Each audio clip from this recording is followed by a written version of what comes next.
తెలంగాణ ఉద్యమకారుడు పోలీసు కిష్టయ్య వర్ధంతిని ప్రభుత్వం అధికారికంగా నిర్వహించాలని డిమాండ్ చేశారు శాసనమండలి డిప్యూటీ చైర్మన్ బండా ప్రకాష్.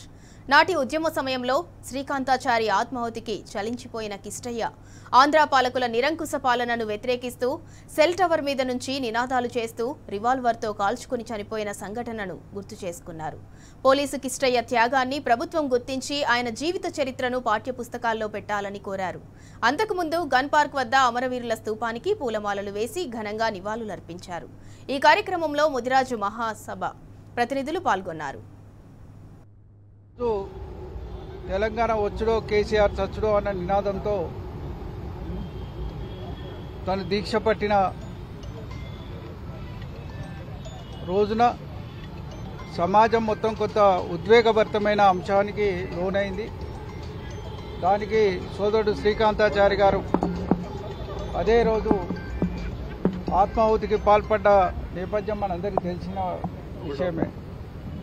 వారు కాలిన గాయాలతో హాస్పిటల్లో చేరిన టైంలో దీన్ని చూసి కలత చెందిన సోదరుడు పోలీస్ కిష్టయ్య గారు, విద్యార్థులారా మీరు పోరాటాలు చేయండి, ఉస్మానియా కాకతీయ విశ్వవిద్యాలయ విద్యార్థులు మీరు పోరాటాలు చేయండి, త్యాగాలు చేయడానికి మాలాంటి వాళ్ళం సిద్ధంగా ఉన్నాం, ఆంధ్ర పాలకులకు వ్యతిరేకంగా పోరాటం చేయడానికి సిద్ధంగా ఉన్నామనే సంకల్పం కొద్దీ వారు మరి ఆ రోజు ఫస్ట్ నాడు అర్ధరాత్రి సెల్ టవర్ ఎక్కి సెల్ టవర్ నుంచి కూడా వారు నినాదాలు చేసినారు.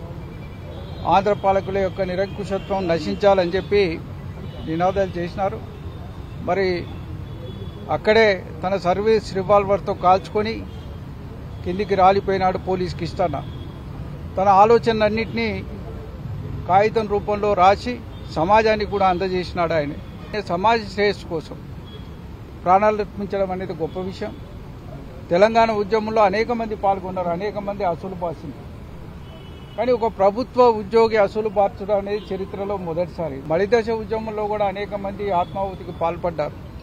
అందులో ఉద్యోగిగా ఉండి, ఉద్యోగ భద్రత ఉండి, కుటుంబ భద్రత ఉండి కూడా ప్రాణాలు అర్పించిన వాడు పోలీస్ కిష్టన్న అనే విషయాన్ని ఈ సందర్భంగా మరొకసారి గుర్తు చేస్తూ మరి పోలీస్ కిష్టన్న యొక్క త్యాగాన్ని ప్రభుత్వాలు గుర్తించాలి.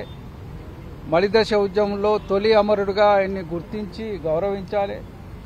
మరి వారికి దాన్ని ప్రభుత్వం గుర్తించి అధికారికంగా ఈ కార్యక్రమాన్ని చేయాలని చెప్పి కూడా ఈ సందర్భంగా మేము కోరుతున్నాం. ప్రతి మండల కేంద్రాల్లో కానీ జిల్లా కేంద్రాల్లో కానీ విగ్రహాలు పెట్టడానికి మీరు సంపూర్ణ సహకారాన్ని అందించాలి.